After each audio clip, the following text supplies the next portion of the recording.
আমরা সফলতার জন্য কত দিকে দৌড়াই, সফল হওয়ার জন্য পৃথিবীর এক প্রান্ত থেকে অপর প্রান্ত দৌড়াই। এই ব্যবসা ওই ব্যবসা, এই চাকরি ওই চাকরি,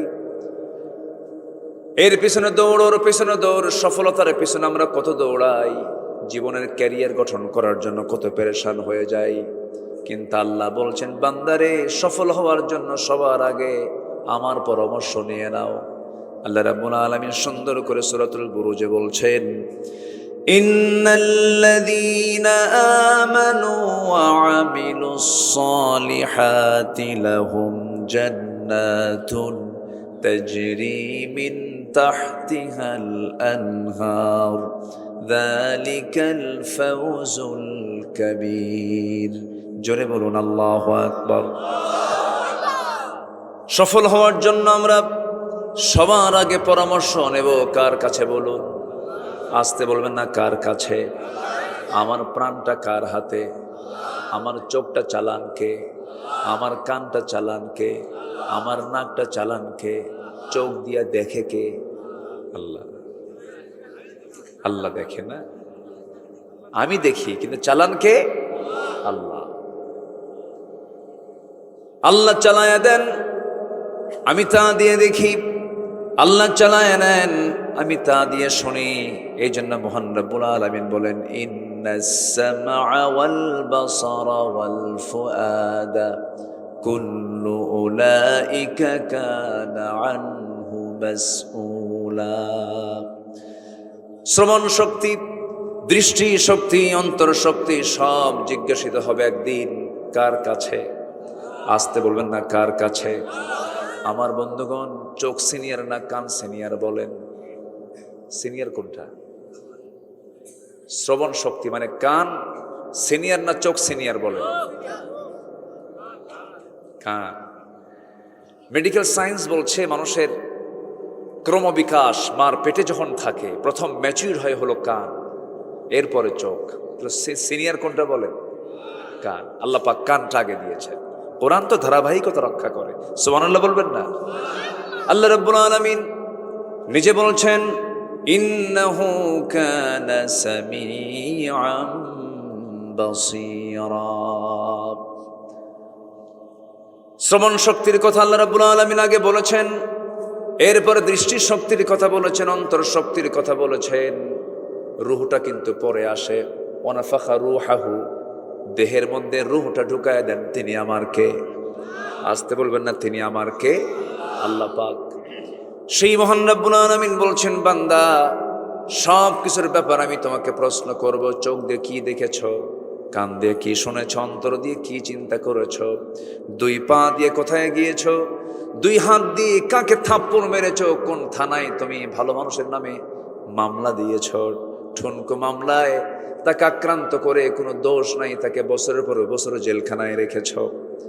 তুমি বিচারপতির চেয়ারে বসে নিরপরাধ একজন মানুষকে ধরে নিয়া জেল জীবনে তাকে 10 বছর 12 বছর মামলা দিয়া তাকে জেলখানা আটকে রেখেছ।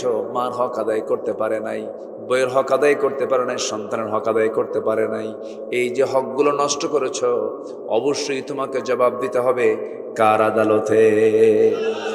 আল্লাহ বলছেন, আল-ইয়াওমা নাখতিমু আলা আফওয়াহিহিম ওয়া তুকাল্লিমুনা আইদিহিম ওয়া তাশহাদু আরজুলুহুম বিমা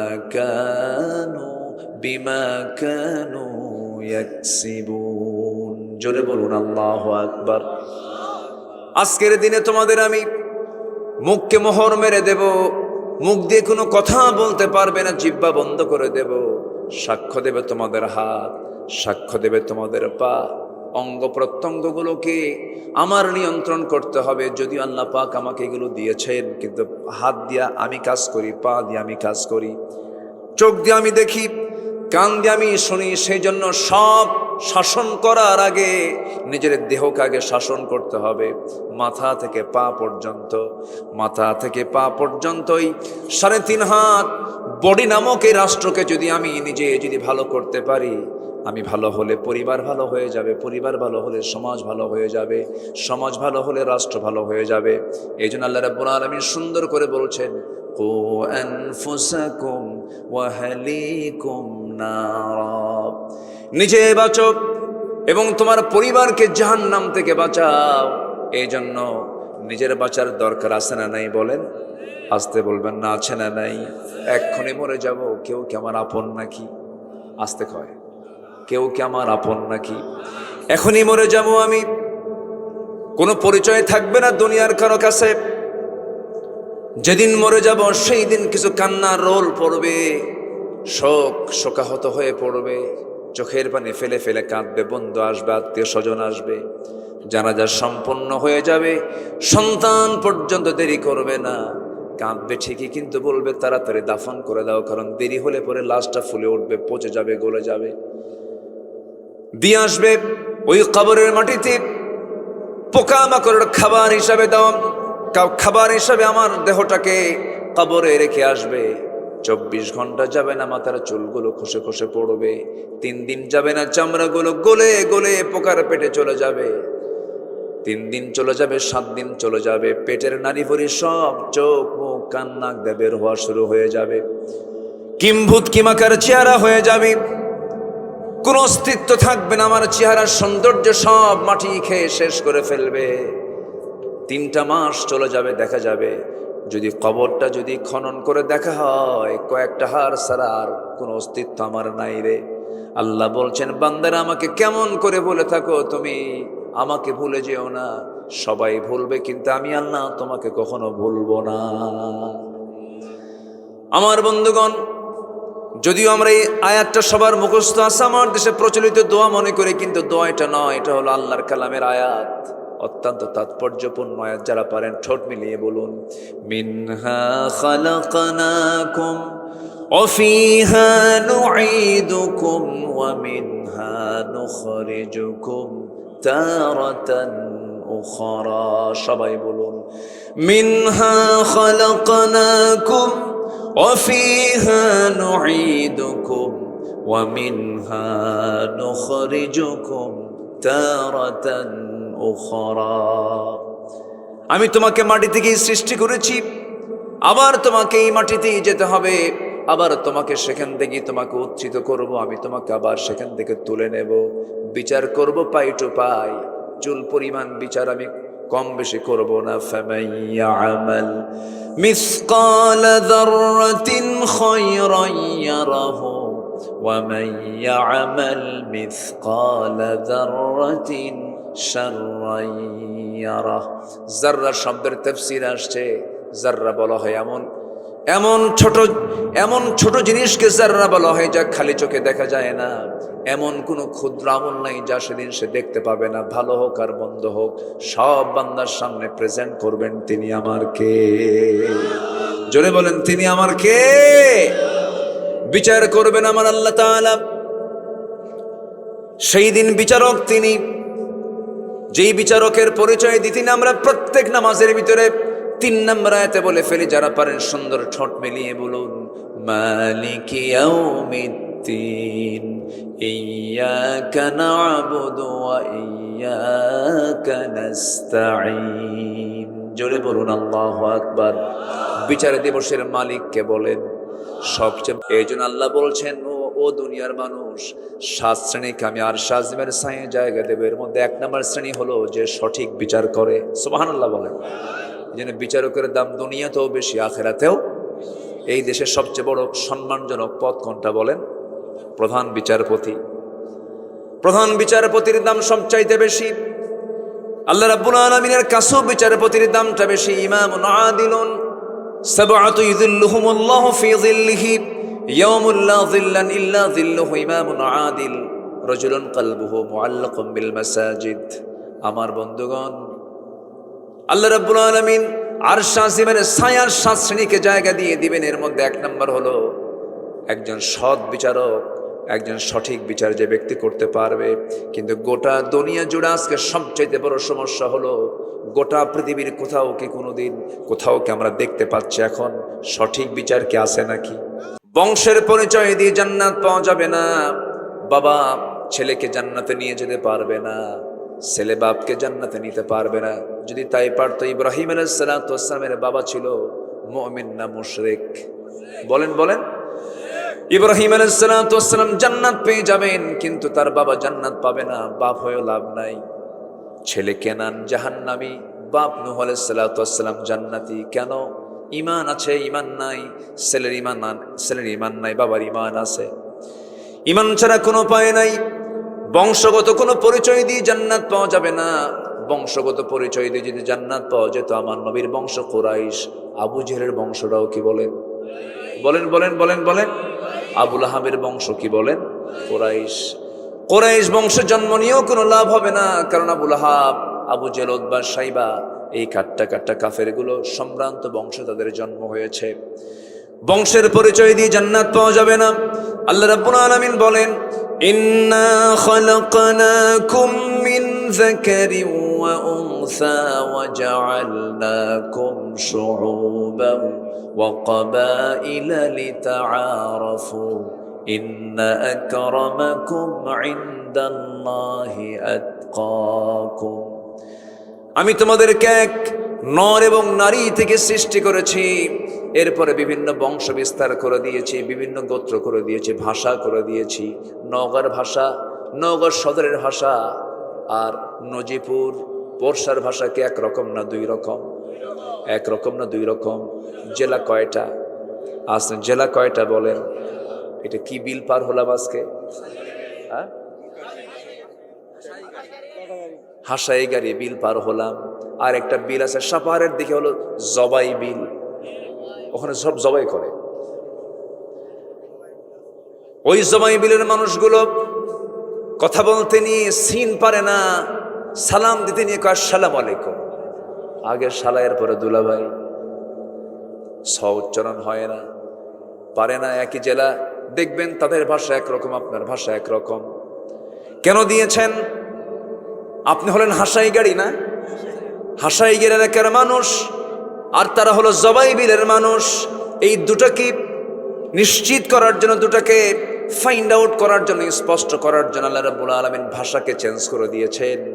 জবাই বিলের মানুষ সেখানে মাস্তানি করতে নিয়ে বলবে, তুই তো জবাই থেকে আসছিস, সেখানে কি কস, কি বলিস সেই জায়গায়? আল্লাহ তাআলা ভাষাকে আঞ্চলিক পাসওয়ার্ড করে দিয়েছেন। আবার আপনি দুপচাচিয়ার দিকে চলে যাবেন, আরেকটা ভাষা পাবেন। আক্কেলপুরে পাবেন, যাবেন, আরেকটা ভাষা পাবেন। ওখানে কোনো ব্যাক্কেল নাই, সব ওখানে কি বলেন? আক্কেলওয়ালা মানুষ। রংপুরে যাবেন, সেখানে আরেকটা ভাষা পাবেন। এরপরে নোয়াখালী যাবেন, আরেকটা ভাষা পাবেন।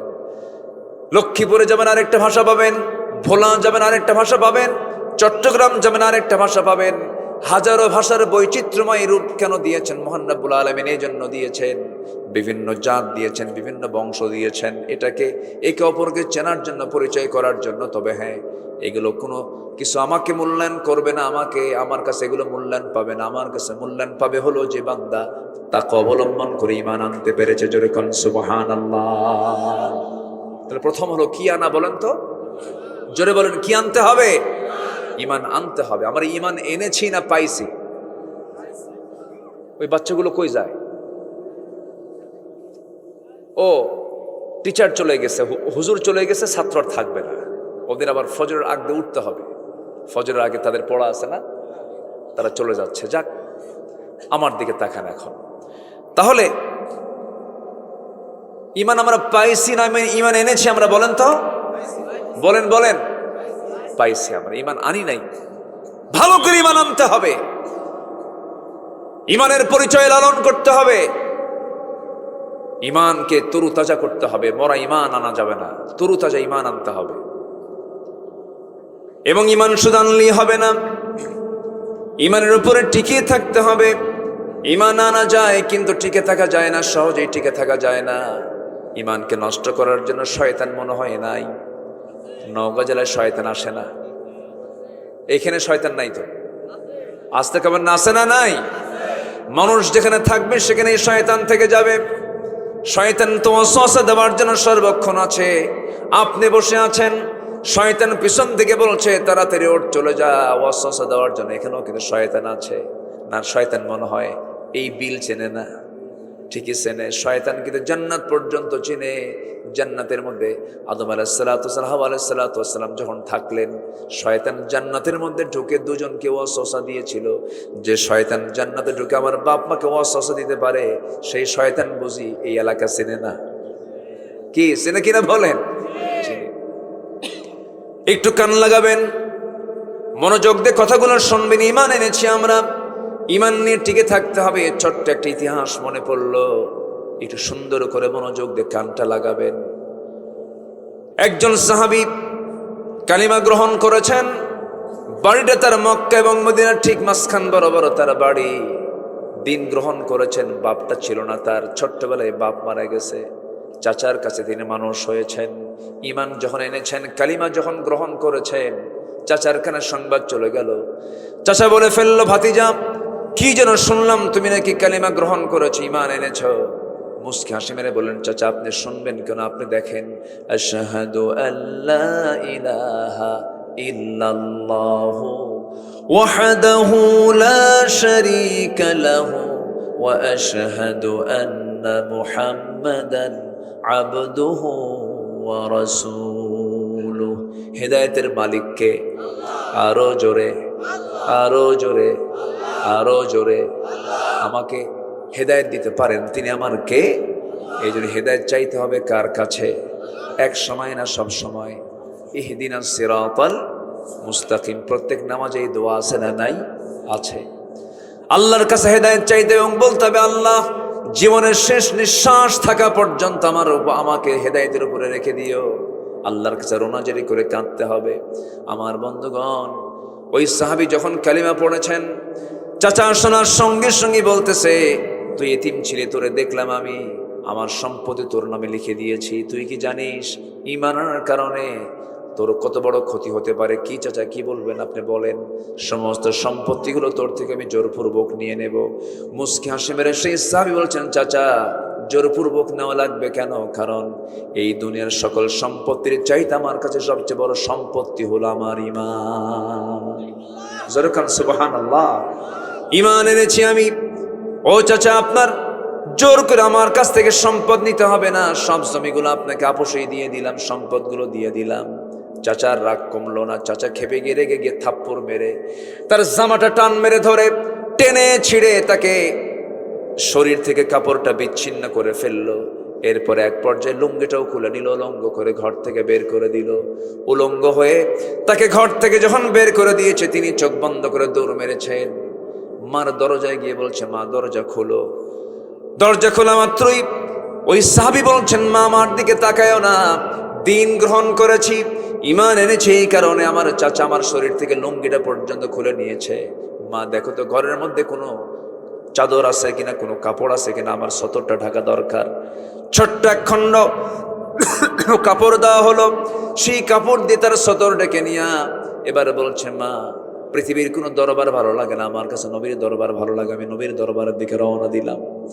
রওনা দিয়ে যখন তিনি রাতের বেলা যখন রওনা দিয়েছেন, খালি গায়ে, শুধু গায়ে একখানা, গোটা দেহে একখানা সতর ঢাকার জন্য কাপড় আছে। আরবের দেশে বছরে 1 থেকে 1.5 মাস 2 মাস পর্যন্ত প্রচন্ড শীত থাকে, হাড় কাঁপানো শীত। সেই শীত আমার দেশেও হয় না, এমন হাড় কাঁপানো শীত। সেই শীতের ভেতরে এই সাহাবী, ধনী সাহাবী ছিলেন, দিন গ্রহণ করার কারণে গরিব হয়ে গেছেন, সব নিয়ে নিয়েছে। নগ্ন দেহে শুধুমাত্র সতরটা ঢেকে রওনা দিয়েছেন, থরথর করে কাঁপতেছেন। নবীর বাড়িতে পর্যন্ত পৌঁছে গেলেন, দরজায় গিয়ে নক করলেন।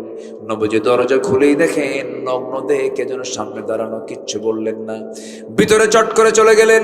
ভিতরে গিয়ে আমার নবীর যত কাপড় ছিল, সবচেয়ে পছন্দের 2টা জুব্বা আমার নবীজি হাতে বহন করে নিয়ে এসে বলছে, যুবক আগে কাপড়টা গায়ে পড়ো, দেহটা ঢেকে নাও, এরপরে তুমি আমার সঙ্গে কথা বলো। নবীর পরনের দেহটার জুব্বাটা তার গায়ে রাসূল পড়ায়া দিলেন।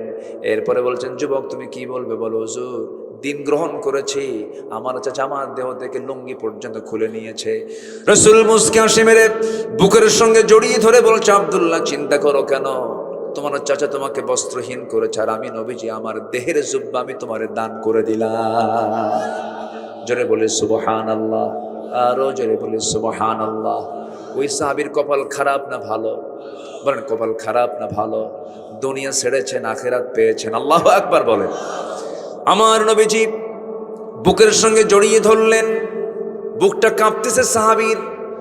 সাহাবী বড় কান্নায় ভেঙে পড়েছেন। রাসূল বলছেন, কাঁদো কেন? আমি তোমার দায়িত্ব নিচ্ছি, তুমি কোনো চিন্তা করবে না। সাহাবী বলো, কি বলতে চাও বলো। হুজুর, দুনিয়া বিক্রি করে আমি ঈমানটা গ্রহণ করে নিয়েছি। রাসূল খুব খুশি হলেন। ওমাইয়াশি নাফসাহু বিতিগা মারদাতিল্লাহ। আমার নবীজি বুকের সঙ্গে জড়িয়ে ধরে বলছেন, ও আব্দুল্লাহ, চিন্তা করো না।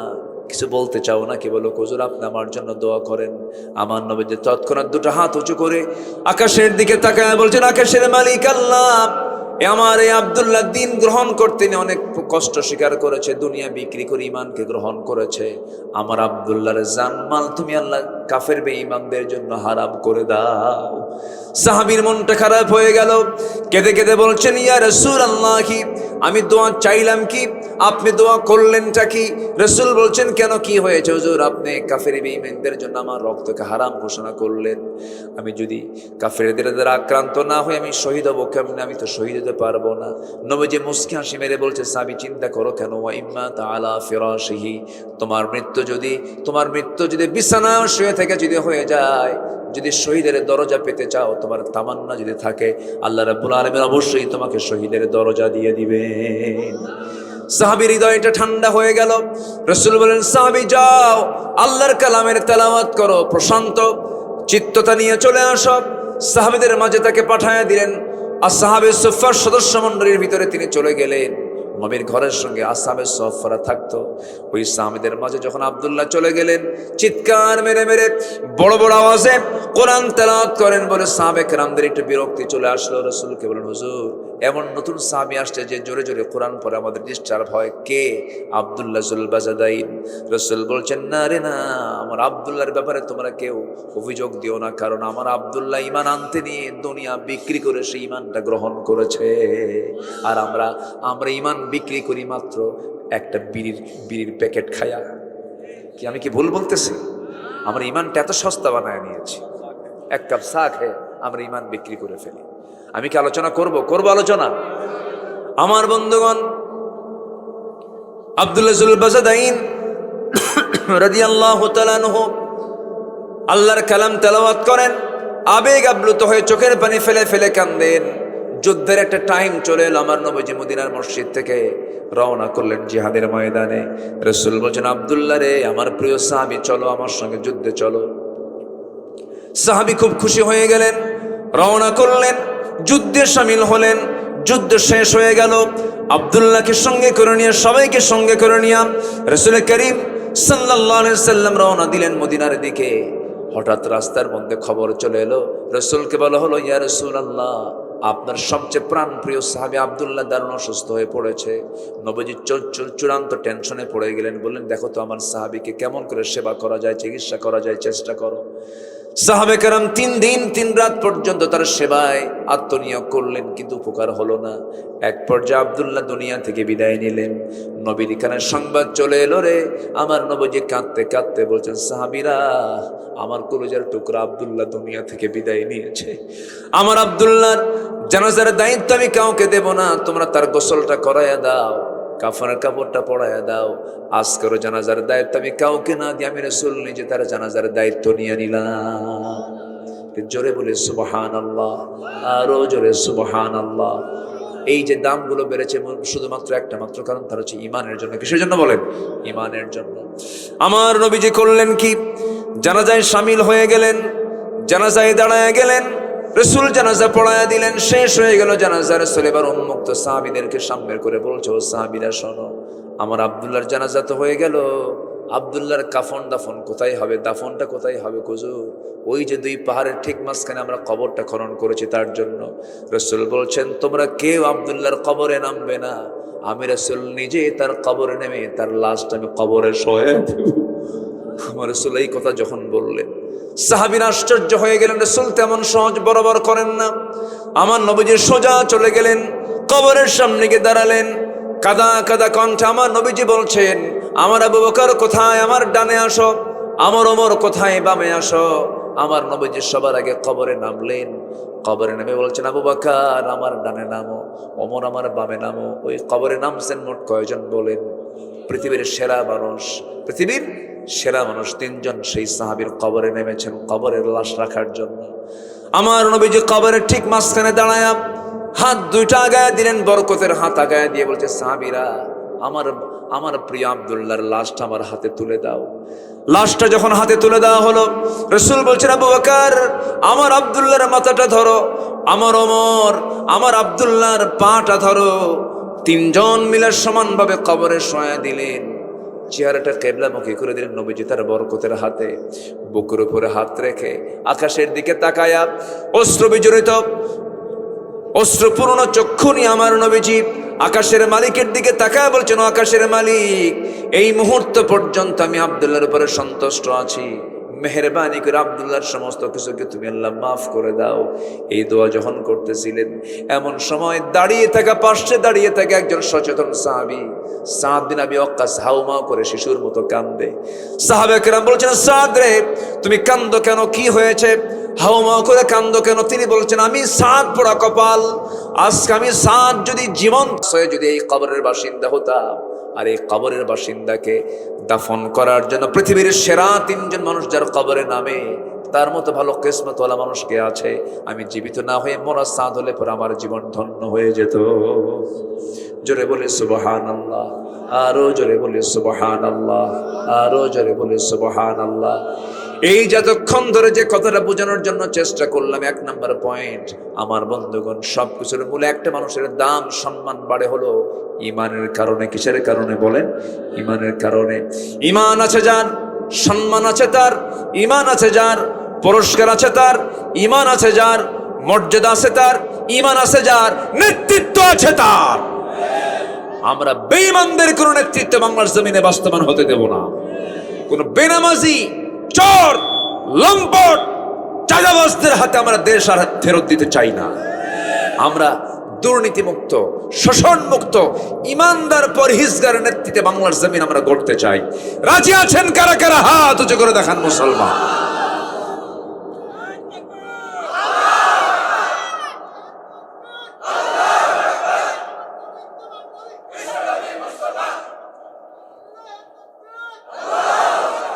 আল্লাহ কবুল করুন, আল্লাহ কবুল করুন।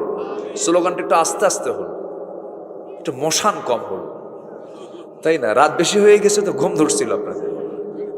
নারায়ে তাকবীর! এই তো কেবল মনে হচ্ছে যে এখানে তাজা মানুষ আছে।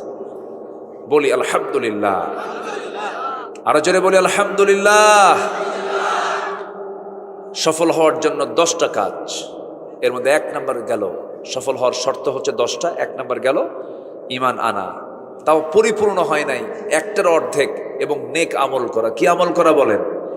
জমির আইল ঠেলাঠেলি করা, বনের সম্পত্তি না দেওয়া। হ্যাঁ, আস্তে আস্তে কয় কি ঠিক আছে রেখে, এগুলো ঠিক আছে? এগুলো করা যাবে? ঘুষের কারবার করা, মাশাআল্লাহ হাজী সাহেব সুদও খাওয়া, এগুলো করা যাবে? এই সময় কেউ উঠেন না, উঠলে ভাববো ওটাই সুদ খায়। বসেন না, আমি আটকাতে পারতেছি না, আসলে অনেক রাত হয়েছে তো। বসেন, আর কিছু সময় আমি কথা বলবো, একটু সময় দেন প্লিজ। একটা আলোচকের সামনে থেকে যখন একটা করে লোক ওঠে, আলোচকের কলিজা থেকে যেন একটা করে তার ছিঁড়তে থাকে, খুব কষ্ট হয়। একটু বসেন। তাহলে ঈমান এনেছি, আমরা নেক আমলও করবো। রাজি আছেন না ইনশাআল্লাহ? এখন আয়াতটা মিলায় দিয়ে আল্লাহ কি বলছেন সূরা বুরুজের 11 নম্বর আয়াতে? আল্লাহ রাব্বুল আলামিন বলেন, ইন্নাল্লাযীনা আমানু ওয়া আমিলুস সালিহাতি লাহুম জান্নাতুন তাজরি মিন তাহতিহাল আনহার যালিকাল ফাওজুল কাবীর। কি কাবীর? বলেন বলেন বলেন। ফাউজুন মানে সফল, যালিকাল ফাউজুল কাবীর। ফাউজুন মানে সফলতা, বড় সফল সে হবে যে ঈমান আনবে এবং নেক আমল করবে। আজান শোনার সঙ্গে সঙ্গে সে দৌড়াবে কিসের দিকে বলেন? আসতে বলবেন না, কিসের দিকে বলেন? হাইয়া আলাস সালাহ, হাইয়া আলাল ফালাহ। নামাজের দিকে আসো, কল্যাণের দিকে আসো। আমার দেশে এমনও দল আছে যে দলের জনসভায় গেলে পরে জোহর নামাজের কর্মসূচি নাই, আসর নামাজের কর্মসূচি নাই, মাগরিবের কর্মসূচি নাই, এমন দল আমার দেশে মনে হয় নাই। আসতে বলবেন না আছে না নাই? যে দলের দলীয় কর্মসূচিতে নামাজের কার্যক্রম থাকে না, সেই দল কখনো জান্নাতের দল হতে পারে না, সেই দল কখনো জান্নাতের কারণ হতে পারে না। এই জন্য নামাজ আছে যেখানে নেতৃত্ব মানবো সেখানে, নামাজ নাই যেখানে থুতু মারবো সেখানে। রাজি আছেন তো ইনশাআল্লাহ? নামাজি নেতৃত্ব আমরা গড়ে তুলবো। এমন সুন্দর একটা পরিবেশ আমরা এখন পেয়েছি মাশাআল্লাহ। গতকালকে ঢাকায় একটা বড় মার্চ ফর গাজা হয়ে গেল, জানেন না আপনারা? কত বড়, কোনো বাধা নাই, কোনো জঙ্গি নাটক নাই, কিচ্ছু নাই, সব চলছে অবাধে। বলি আলহামদুলিল্লাহ। হুজুররা রাস্তায় নামতেই পারে নাই, হুজুর দেখলেই বলতো তেতুল হুজুর। এই জঙ্গি কত কি। একটা ছিল কুষ্টিয়ার কমিউনিস্ট পার্টির নেতা আল্লামা হাসানুল হক ইনু, নাম শুনছেন তো? আল্লামের জন্য কইলাম, কারণ আহমদ শফির মতো লোককে সে বলেছে তেতুল হুজুর, আল্লামা সাইদের মতো লোককে বলেছে রাজাকার, এরকম করে সে গালি দিত। এখন একটু মজা দেখো যে কষ্ট কেমন লাগে, জেলখানে থাকতে কেমন কষ্ট হয়, আল্লাহ একটু বুঝাইয়া দিচ্ছেন। হাড়ে হাড়ে টের পাচ্ছে ওরা এখন, ঠিক কিনা? অনেক কিছু করেছে, অনেক নাটক করেছে তারা। এই নাটকের অবসান ঘটিয়ে দিয়েছেন তিনি আমার কে। আসতে বলবেন তিনি আমার কে। জাতি এমন বিপদে পড়ছিল, যখন মানুষ কেউ বিপদে পড়ে তখন কোন দোয়া কয়? বলেন কোন দোয়া কয়? আমার দেশের জাতীয় ক্রাইসিসে কোন লোকটা আসছে, নাম কি কন? ঠিক আছে না? ডক্টর মোহাম্মদ ইউনুস। দুই নবী একসাথে, দুই নবীর নাম মোহাম্মদ আবার ইউনুস। কয় নবী হলো? দুই নবী। আমার জীবদ্দশায়, আমি আমার বুদ্ধি বয়সে যেই মাসে পেঁয়াজের ব্যবহার সবচাইতে বেশি, সেই পেঁয়াজের দাম ছিল 20 থেকে 25 টাকা। রমজান মাসে আমি আমার বুদ্ধির বয়স আমি কখনো পাই নাই। মেনে নিতে হবে তো? কি আসতে কন কেন? মেনে নিতে হবে কিনা বলেন? ভারত থেকে কোনো পেঁয়াজ আসছে? তাহলে হলো কেমনে? আমি নিজে যে টিকিট কেটেছি বিমানের, 1.5 লক্ষ টাকা টিকিট কেটেছি, সেই বিমানের টিকিট এখন 50,000 টাকা, 2 গুণ নাই। কেন? শর্ত জড়িয়ে দেওয়া যে কোনো সিন্ডিকেট চলবে না, একটা পাসপোর্ট একটা টিকিট, পাসপোর্ট বিহীন কোনো টিকিট চলবে না। সব স্বাভাবিক হয়ে গেছে। শুধুমাত্র সততা স্বচ্ছতার নেতৃত্ব যদি বাংলার জমিনে জারি হয়ে যায়, গোটা পৃথিবীর ভিতরে একটি আদর্শ মাইল ফলক রাষ্ট্রে পরিণত হবে বাংলাদেশ। শুধু সৎ যোগ্য নেতৃত্বের দরকার, আমাদের কাউকে লাগবে না। আমার দেশের মাটি কিসের সোনা? সোনার চেয়েও খাঁটি, আলহামদুলিল্লাহ। কাতারে গিয়েছিলাম। কাতার হলো পৃথিবীর সবচাইতে ধনী রাষ্ট্র, 1 নম্বর তালিকায় ছিল এক সময়। 1 নম্বর ধনী রাষ্ট্র হলো কাতার। সেই দেশে গেলাম, কোথাও একটা গাছও নাই। হঠাৎ করে দেখি একটা গ্রিন জোন করেছে ওরা, গ্রিন মানে শুধু গাছ আর গাছ। ভাবলাম এই মরুর ভিতরে এই গাছগুলো আসলো কেমনে, কেমনে এই গাছগুলো হলো? মুসকি হাসি মেরে বলে, হুজুর নিচের দিকে তাকায় দেখেন স্যালাইন লাগানো আছে, প্রত্যেকটা গাছের গোড়ায় গোড়ায় পানির কল লাগানো আছে। উপর থেকে হেলিকপ্টার দিয়ে বিকেলবেলা আবার ওই পানি ঢালে, সুন্দর করে বৃষ্টির মতো করে পানি ঢালে, মানে পানি দেবে না এক বেলায় সব শেষ, সব শুকনো খড়কুটো হয়ে যাবে, ওই যে খড়ের মতো হয়ে যাবে, থাকবে না। আর আমার দেশের মাটি কি সুন্দর। একটা বাচ্চা পেয়ারা খেলো, সেই পেয়ারা খাওয়ার পর সেই পেয়ারার বিচি পিছন দিয়ে ছাড়লো, ওই যে থুয়ে আসছে, 3 মাস পর দেখে যখন দেখে একটা গাছ হয়ে গেছে। আমি কি ভুল বলতেছি ভাই বলেন? আমার দেশ কি সুন্দর দেশ। মরিচ ভর্তা দিয়া খাইছে, কাঁচা মরিচ খাইছে, কাঁচা মরিচ খাইয়া ও তো বিচি তো আর হজম হয় না, বাঁশ ঝাড়ে গিয়ে ঝেড়ে আসছে। 4 মাস পরে দেখে যে মেলাগুলো কি গাছ, মরিচ ধরে আছে। এই দেশের অভাব থাকবে? আস্তে কোন এই দেশের অভাব থাকবে? শুধু আমার দেশে শুধু চুরি বন্ধ করতে হবে, চুরি চুরি। এই 16 বছরে যে চুরি করে তারা দেশের টাকা বাইরে পাচার করেছে, ওদের নেতৃত্ব দেওয়ার চুল পরিমাণ কোন অধিকার থাকতে পারে না। দেশপ্রেম ওদের মানায় না। রাগ করতেছেন নাকি? রাগ করলেও কোনো যায় আসে না। জেল খাটছি, কোনো দোষ ছিল না, ওয়াজ করছি, হক কথা বলছি, মাহফিল থেকে ধরে নিয়ে চলে গেছে, আমাকে লক্ষ্য করে গুলিও করা হয়েছে, অনেক কিছু করেছে। গ্রেফতার করে থানায় নিয়ে গেল। ওসি কান্দে। বললাম আপনি কান্দেন কেন? চোখে পানি। হুজুর বদদোয়া দিয়েন না। বললাম বদদোয়া দেব না তো ধরছেন কেন? হুজুর উপায় নাই, চাকরি চলে যাবে, বউ বাচ্চা আছে, চাকরি বাঁচান তো ফরজ। আমি বললাম ইমান বাঁচান তো নফল। শেষমেশ ধরে নিয়ে জেলখানায় ঢুকায় দিল। জেলখানায় ঢুকলাম, গোটা দুনিয়াই তো জেলখানা। ঢুকলাম জেলখানায়, ঢোকা মাত্রই দেখি এক বুড়া চাচার বয়স প্রায় 80 বছর বয়স, আমার দিকে তাকায়া লম্বা একখান সালাম দেব। হুজুর আপনি জেলখানায় ঢুকছেন? খুব খুশি হলাম। তো বললাম জেলখানায় ঢুকলে কেউ খুশি হয়? চাচা এটা কেমন বললেন? কি বাবা, ওয়াজ শুনতে যাই তোমার বহু মাহফিলে, এত চেষ্টা করে একবার মোসাফা করব, এই চান্স পাই নাই। এত সুন্দর আল্লাহ চান্স দিয়ে দিছে, জেলখানায় থাকে।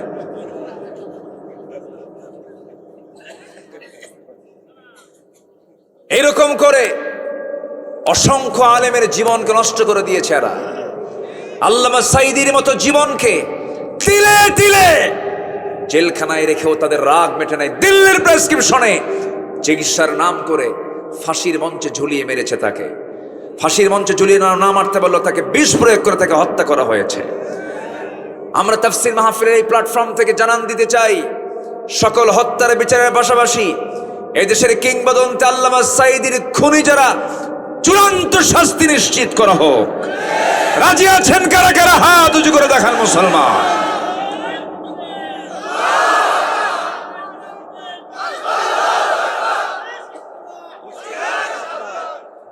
আল্লাহ কবুল করুন, জোরে বলি আমিন। সম্মানিত ভাইয়েরা,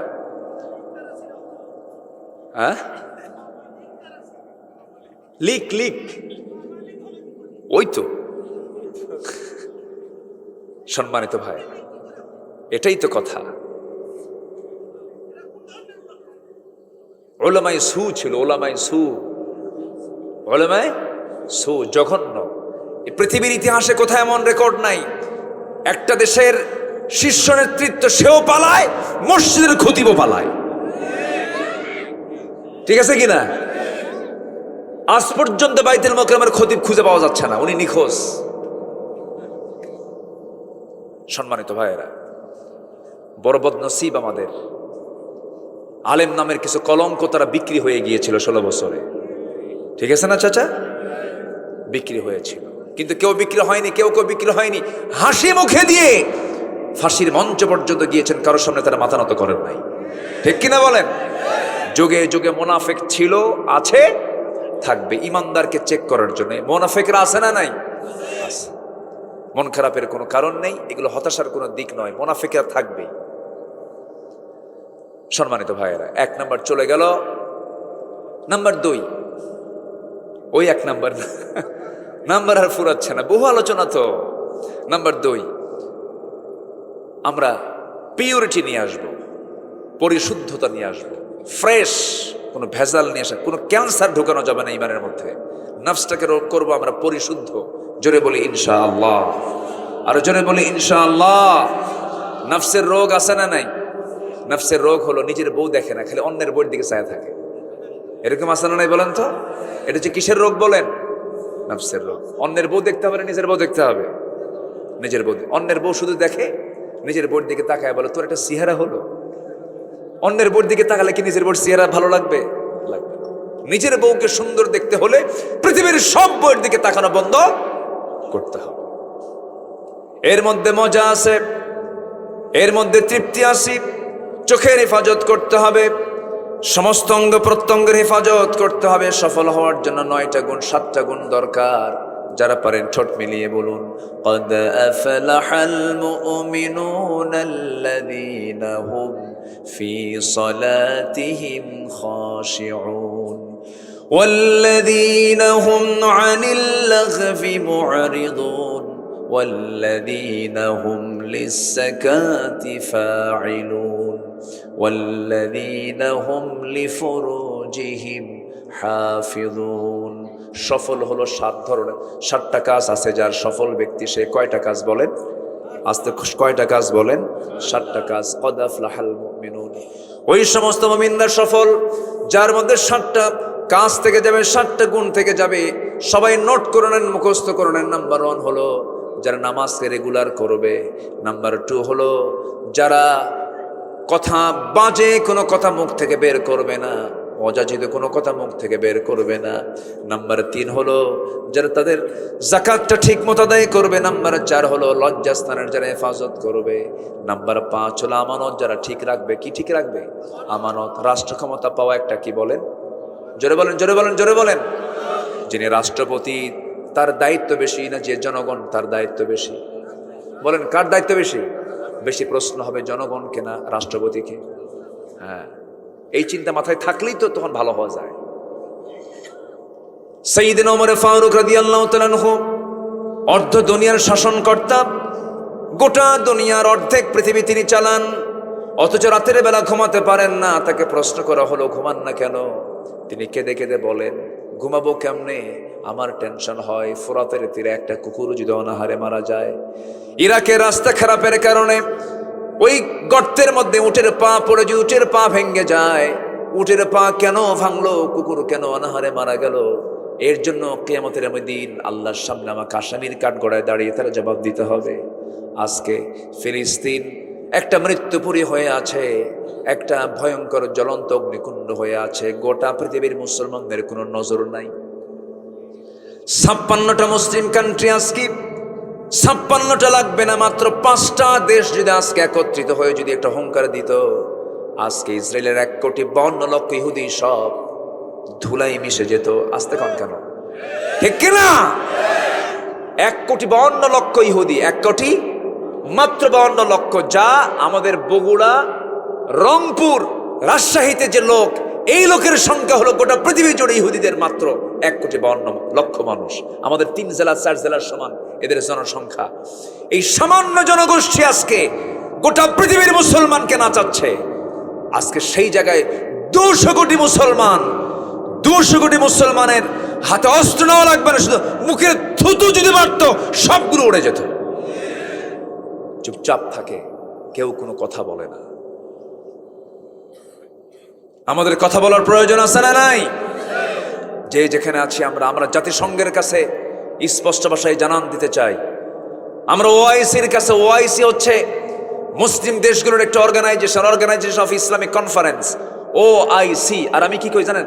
ওআইসি। ও ঠিক আছে, আমি দেখবো। ওই দেখতেইছে, কোনো ফলাফল নেই। আমরা প্রেজেন্ট ওয়ার্ল্ড আল্লাহর কাছে দোয়া করে, আল্লাহ তুমি ওমর ফারুকের মতো একজন নেতা আমার দেশ, আমার এই পৃথিবীতে পাঠিয়ে দাও। জোরে বলে আল্লাহুম্মা আমিন। আরো জোরে আল্লাহুম্মা আমিন। রাতের বেলা তিনি ঘুমান না, জনগণকে দেখতে যান। প্রথম খলিফা সাইয়েদনা আবু বকর রাদিয়াল্লাহু তাআলা আনহু খালি পায়ে হাঁটতেছেন রাতের বেলা। কি পায়ে বলেন তো? খালি পায়ে। একজন খলিফা, রাষ্ট্রপতি খালি পায়ে হাঁটে, তাও কোন রাস্তা? যে রাস্তায় পাথর, এবড়ো থেবড়ো রাস্তা, সে রাস্তায় তিনি খালি পায়ে হাঁটতেছেন। পা ফেটে যেতে পারে যে কোনো মুহূর্তে পাথরের আঘাতে। সাইয়েদনা ওমর ফারুক সামনে পড়ে গেছেন। খালি পায়ে হাঁটেন কেন? সাইয়েদনা আবু বকর কেঁদে কেঁদে বলেন, ভাই ওমর, খালি পায়ে হাঁটার কারণ হলো আমি যদি জুতা পায়ে হাঁটতে যাই, আমার জুতার তলার সাথে পাথরের একটা আঘাত লাগবে, একটা আওয়াজ সৃষ্টি হয়ে যাবে। সেই আওয়াজে যদি আমার দেশের জনগণের ঘুমের যদি ব্যাঘাত হয়ে যায়, কিয়ামতের দিন আমাকে আসামির কাঠগড়ায় দাঁড়িয়ে তারা জবাব দিতে হবে। চিন্তা করে দেখেন তারা জনগণকে নিয়ে কি চিন্তা করেছেন, কি চিন্তা তাদের মাথায় ছিল। রাতের আধারে সাইয়েদনা আবু বকর রাদিয়াল্লাহু তাআলা আনহু প্রত্যেক দিন, প্রত্যেক রাত্রিতে একজন মহিলার ঘরে যেতেন। বৃদ্ধা নারী, চোখে দেখেন না, স্বামী নাই, ছেলে নাই, মেয়ে নাই, কেউ নাই, তাকে দেখার কেউ ছিল না, প্রতিবেশী তার। রাষ্ট্রপতি হওয়ার পরও তার এই খেদমত বন্ধ হয় নাই। প্রত্যেক রাত্রি তার খেদমত করে দিয়ে আসতেন। কাপড় চোপড় ধুয়ে দেওয়া, গোসল করানো, তারপরে খাবার দাবারের ব্যবস্থা তিনি করে দিয়ে আসতেন। আমার বন্ধুগণ, সাইয়েদনা ওমর ফারুক একদিন কোন এক রাতের আধারে ওই মহিলার খেদমত করার জন্য দরজায় গিয়ে নক করছেন। বুড়িমা, খেদমত লাগবে নাকি? তিনি বলছেন খেদমত একজন করে গেছে। তিনি মনে মনে ভাবলেন, এই আরবের, এই মদিনার মাটিতে কে আছে তারা খেদমত করার জন্য? দরজায় তিনি আড়ালে দাঁড়ায় আছেন। দেখলেন কে যেন ঢুকলো। প্রথম দিন টের পেলেন না, দ্বিতীয় দিন টের পেলেন না, তৃতীয় দিন তিনি যখন ঢুকেছেন, বের হওয়ার সময় তিনি চট করে তার পিছন দিকে ভাতটা চেপে ধরে দেখেন কেউ না। সাইয়েদনা আবু বকর রাদিয়াল্লাহু তাআলা আনহু দরজাতে বের হচ্ছেন খালি পায়ে। ওমর ফারুক কেঁদে কেঁদে বলছেন, ভাই আবু বকর, দেশও চালাবেন, প্রতিবেশীর খেদমত করবেন, মরে যাবেন তো, অসুস্থ হয়ে পড়বেন তো, অন্তত আমাদের জন্য খেদমত কিছু রেখে দেন। সাইয়েদনা আবু বকর বলেন, ওমর রে, আমার আমলনামা আমার পিঠিয়ে আসবে, তোমার আমলনামা তোমার পিঠিয়ে চলে যাও, আমাকে খেদমত করতে দাও। মৃত্যুর দিন পর্যন্ত সাইয়েদনা আবু বকর ওই মহিলার খেদমত করে দুনিয়া থেকে বিদায় নিলেন। দ্বিতীয় খলিফা ওমর ফারুক তারপরে থেকে তিনি ওই মহিলার দায়িত্ব নিলেন, চলে গেছেন। কিন্তু মহিলা জানেন না সাইয়েদনা আবু বকর দুনিয়া থেকে বিদায় নিয়েছেন, তার কাছে সংবাদ যায় নাই। ওমর ফারুক রাদিয়াল্লাহু আনহু ওই মহিলার খেদমত করার জন্য রাতের আধারে চলে গেছেন। খেদমত করে, রান্না বান্না করে, কাপড় চোপড় ধুয়ে, খেজুরগুলো ধুয়ে নিয়ে সব কিছু কমপ্লিট করে তিনি বের হয়ে চলে আসছেন। এরপরে মহিলা যখন খেতে বসেছেন, খেজুরগুলো খেতে নিয়ে বসেছেন, একটা খেজুর মুখের মধ্যে দেওয়া মাত্রই কামড় দিয়েছেন, বিচি দাঁতের নিচে যখন পড়ে গেছে তখন তিনি বলে ফেলেন, ইন্না লিল্লাহ। এই কথা বলে তিনি ভাবলেন, আমার আসল খাদেম আবু বকর বুঝি না, আমার আবু বকর দুনিয়া থেকে বিদায় নিয়েছে, কারণ আমার আবু বকর যখন আমার খেদমত করার জন্য আমার ঘরে আসতো, খেজুরগুলো শুধু ধুয়েই দিত না, আমার কষ্ট যেন কম হয় সেজন্য আমার খেজুরগুলো খাওয়ানোর জন্য খেজুরের ভিতরে থাকা বিচিগুলো সে সরাইয়া দিয়া আমার জন্য খেজুর সে প্রস্তুত করে দিয়ে যেত। জোরে কান সুবহানাল্লাহ, আরো জোরে কান সুবহানাল্লাহ। এগুলো কি অহংকার থাকলে এগুলো খেদমত আসবে নাকি? হৃদয়ের প্রশস্ততা, হৃদয়ের মধ্যে তাজকিয়াতুন নফস আসলেই তো এগুলো হয়। এই জন্য আমার বন্ধুগণ, নফসের শুদ্ধতা আনতে হবে। قد أفلح من تزكى وذكر اسم ربه فصلى بل تؤثرون الحياة الدنيا। জোরে বলুন আল্লাহু আকবার। নাম্বার 3 হলো সত্যবাদী হওয়া। নাম্বার 3 কি বলেন? বলেন বলেন বলেন বলেন। সত্যবাদী হওয়া, আমরা সত্যবাদী হব, জোরে বলি ইনশাআল্লাহ। নাম্বার 4 হলো তাকওয়া অর্জন করা। মাইয়ুতিইল্লাহা ওয়া রাসূলাহু ওয়া ইয়াখশাল্লাহ ওয়া ইয়াত্তাকিহি ফাউলাইকা হুমুল ফাইজুন। জোরে বলুন আল্লাহু আকবার। নাম্বার 5 হলো, ও বান্দা, তুমি যদি ধৈর্যশীল হতে পারো আমি তোমাকে বিশাল বড় সময় সম্মান দিয়ে দেব। ইন্নী জাযাইতুহুমুল ইয়াওমা বিমা সাবারু আন্নাহুম হুমুল ফাইজুন। জোরে বলুন আল্লাহু আকবার।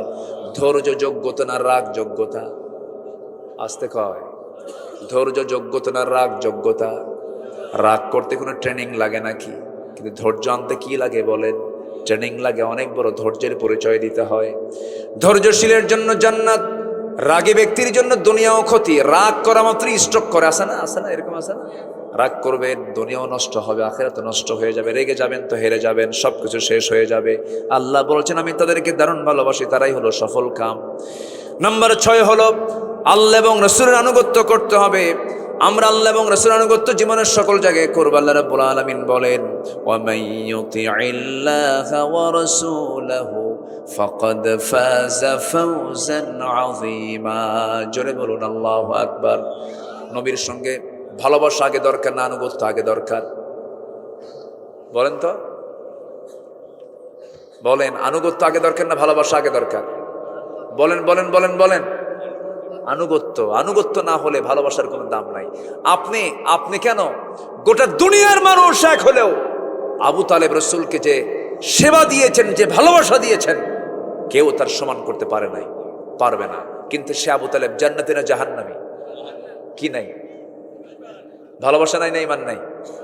বলেন বলেন বলেন, কি নাই? ভালোবাসা নাই না আনুগত্য নাই? আনুগত্য নাই। এই জন্য ভালোবাসা আগে না আনুগত্য আগে? আনুগত্য। কথাটা কিন্তু খুব দামি, একটু মনে রাখবেন সবাই। তাহলে ভালোবাসা আগে দরকার না আনুগত্য আগে দরকার? ওয়া মাইয়ুতিইল্লাহা ওয়া রাসূলাহু ফাকাদ ফাযা ফাওজান আযীমা। ফাওজান আযীমা। সব আয়াতে ফাউজুন, মুফলিহুন শব্দ কিন্তু আছে। আপনি আমার আলোচনা শুধু শুনছেন না, ক্যামেরার প্রযুক্তির কল্যাণে গোটা দুনিয়ায় আলোচনাগুলো চলে যাবে। এই জন্য আমাকে প্রত্যেকটা আয়াতের কোটেশন দিয়ে আমি যেন আলোচনাগুলো মানুষ যেন শুনে যেন বুঝতে পারে যে দলিল আদিল্লা নির্ভর কথাই যেন বলা হয়, এই দিকে আমি একটু সবসময় খেয়াল করার চেষ্টা করি। নাম্বার 7 হলো সৎ কাজের আদেশ দেওয়া, অসৎ কাজের বাধা প্রদান করা। সফলতার জন্য এটা একটা গুরুত্বপূর্ণ বিষয়। আজকে এই জাতি যদি সৎ কাজের আদেশ এবং অসৎ কাজের বাধা দিতে পারতো, এই দেশে কি বেশ্যাবৃত্তির লাইসেন্স পাস হতো? লাইসেন্স থাকতো? থাকতো। আমরা এই কাজটা করতে পারিনি। আমার আপনার চোখের নাকের ডগায় প্রশাসন, স্কুল, কলেজ, ইউনিভার্সিটির চোখের সামনে, ক্যাম্পাসের সামনে একটা পরপুরুষ পরনারী গাছের গোড়ায় গোড়ায় বসে উরুর উপরে মাথা দিয়া নারী শুয়ে আছে, ঘন্টার পর ঘন্টা বিড়ি খায়। কি খায়? বাদাম খায়, বিড়ি খায়। প্রশাসন দেখে, কেউ কি কিছু বলে? কেউ কিছু বলে না। এটা কি ইমানদারের লক্ষণ বলেন তো? এটা কি সফলতা? না। আল্লাহ রাব্বুল আলামিন বলেন, ওয়ালতাকুম মিনকুম উম্মাতুন ইয়াদউনা ইলাল খায়রি ওয়া ইয়া'মুরুনা বিল মা'রুফি ওয়া ইয়ানহাউনা আনিল মুনকার ওয়া উলাইকা হুমুল মুফলিহুন। জোরে বলি আল্লাহু আকবার। সূরা আলে ইমরান 104 নম্বর আয়াত। তওবা করব, নাম্বার 8 হলো তওবা করা। কি করা বলেন? তওবা করা। আল্লাহর কাছে আমরা তওবা করব। দুনিয়াতে কারো কাছে মাফ চাইলে সে বলে, শেষ পর্যন্ত ধরা দিলি, খোঁটা একটা মেরে দেয়। কিন্তু আল্লাহ বলছেন, বান্দারে তুই যখন সব পাপগুলো করে যখন আমার কাছে মাফ চাস, আমি আল্লাহ দারুণ খুশি হয়ে তোরে মাফ করে দে। আমরা মাফ চাইবো কার কাছে? সন্তান বাপকে বাপ বাপ বারবার আব্বা আব্বা বলে বারবার ডাকলে পরে বাপ খুশি হয় না, রাগ হয়? এত ডাকি না, না, বাপ বারবার বলে খুশি হয়। হ্যাঁ, বারবার ডাকলে খুশি হয়। আব্বা আব্বা আব্বা আব্বা আব্বা, খুশি হবে। এত ডাকিস কেন? কি হয়েছে তো? ঠিক আছে না? কিন্তু আমার আল্লাহ এমন আল্লাহ, যে আল্লাহকে যত বেশি ডাকবেন আল্লাহ তত বেশি খুশি হয়ে যাবেন। সুবহানাল্লাহ, আলহামদুলিল্লাহ, আল্লাহু আকবার। সুবহানাল্লাহ, আলহামদুলিল্লাহ, আল্লাহু আকবার। এই শব্দগুলো দিয়ে যারা জিহবাটা ভেজা থাকে, ওই জিহবা ভেজায় কোনোদিন গীবত আসে না। কি আসে না বলেন? গীবত আসে না। বলেন সুবহানাল্লাহ, আলহামদুলিল্লাহ, আল্লাহু আকবার। এটা দিয়ে আমরা জিহ্বাকে ভিজায় রাখবো। দেখবেন কিছু কিছু বুড়া চাচা আছে গ্রামের ভিতরে, কিছু চার দোকান আছে, 3 মাথার মোড়ে, 4 মাথার মোড়ে, ত্রিমোহনী, চৌমোহনীর মোড়ে কিছু 4 দোকানগুলো আছে। সেই জায়গায় বসে বসে কুটকুট করে বাদাম খায়, চা খায়, বিড়ি খায়, আর গীবত করে। আসে না নাই বলেন? এগুলো করার সময় আমাদের নাই। সর্বক্ষণ এই মুখে জিকির করব। কার জিকির? তওবা করব কার কাছে? আজ কার কাছে তওবা করব? আল্লাহ রাব্বুল আলামিন বলেন, তুবু ইলাল্লাহি জামিআন আইয়ুহাল মুমিনুনা লাআল্লাকুম তুফলিহুন। তওবা করে আল্লাহর কাছে সবাই মিলে তোমরা সফল হয়ে যাবে। কার কথা বলেন? ওইদিকে মুমিনরা সফল হলো 7 কাজে। 4টা বলেছি। 5 নাম্বার হলো যারা আমানত ঠিক রাখবে। নাম্বার 6 হলো যারা ওয়াদা ঠিক রাখবে। নাম্বার 7 হলো নামাজ দিয়ে শুরু, নামাজ দিয়ে শেষ, যারা নামাজের ক্ষেত্রে যত্নশীল হবে। ওয়াল্লাযীনা হুম আলা সালাওয়াতিহিম ইউহাফিযুন উলাইকা হুমুল ওয়ারিসুন আল্লাযীনা ইয়ারিসুনাল ফিরদাউসা হুম ফিহা খালিদুন। জোরে বলুন আল্লাহু আকবার। এই সমস্ত কাজগুলো হবে যার, আল্লাহ বলছেন আমি আল্লাহ তাকে জান্নাতুল ফিরদাউসের উত্তরাধিকারী বানায় দেব। জোরে বলি আল্লাহু আকবার। 5 ওয়াক্ত নামাজ পড়বেন কারা কারা? হাত তুলে দেখান দেখি। 5 ওয়াক্ত নামাজ পড়বেন কারা কারা? জোরে বলি ইয়া আল্লাহ, ইয়া রহমান, ইয়া রহিম, ইয়া হাইয়্যু, ইয়া কাইয়্যুম।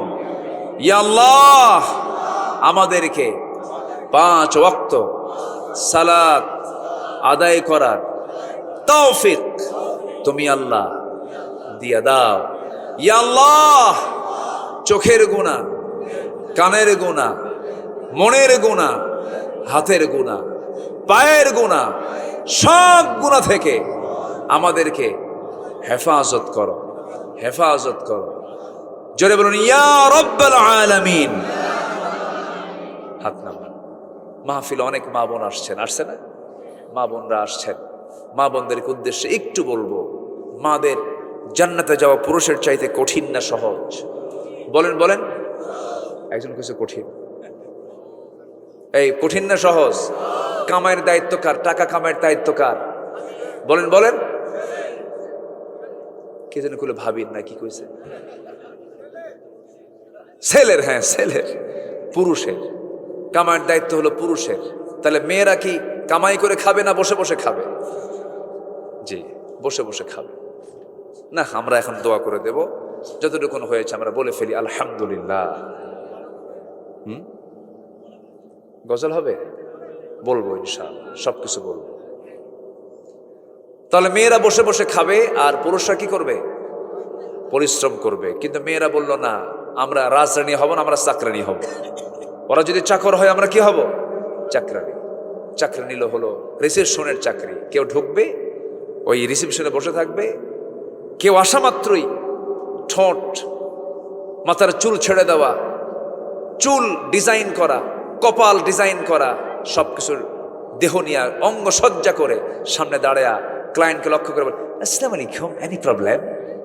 এই আসান এরকম আসান বলেন তো। এগুলোর দায়িত্ব আল্লাহ পাক মা বোনদেরকে দেয়নি। আল্লাহ পাক তাদেরকে অনেক সম্মান দিয়েছেন। আপনি অনেক সম্মানে থাকবেন। আপনি দিনটাকে মেনে চলুন, ইসলামকে মেনে চলুন, পর্দায় থাকার তৌফিক আল্লাহ পাক এলাকার মা বোনদেরকে করে দিন। জোরে বলি আল্লাহুম্মা আমিন।